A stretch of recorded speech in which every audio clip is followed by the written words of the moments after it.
story centers on Miraflor Mabao, a dedicated teacher at Bohol Wisdom School in the Philippines.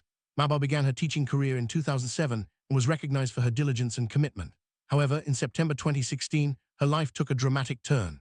After revealing her pregnancy to school administrators, she was verbally suspended and later received a formal letter stating she was indefinitely suspended without pay until she married her boyfriend.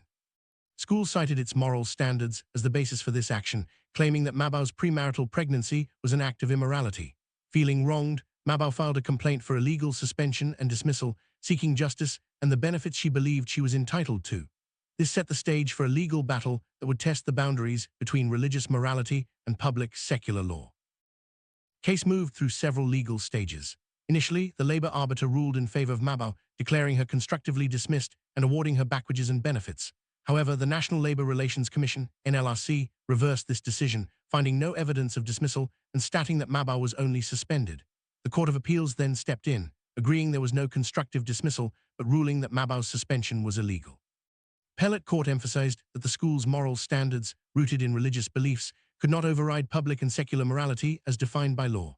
The court found that Mabao's conduct, being pregnant out of wedlock, did not constitute immorality under the law, especially since both she and her partner were unmarried and free to wed. This highlighted the importance of distinguishing between religious and secular standards in employment disputes. Supreme Court ultimately reviewed the case, focusing on whether Mabao's suspension was justified and if due process was followed. The court reaffirmed that public and secular morality, not religious doctrine, governs employment matters.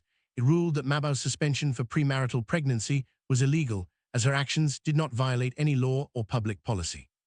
Furthermore, the school failed to provide proper procedural due process, having decided on her suspension before hearing her side. However, the court also found that Mabao had abandoned her job after her suspension ended, as she refused to return despite several notices. Thus, her benefits were limited to the period up to her clear act of abandonment. The decision ordered the school to pay Mabao back wages and benefits up to November 9, 2016, and to issue her a certificate of employment, with all monetary awards accruing legal interest until fully paid.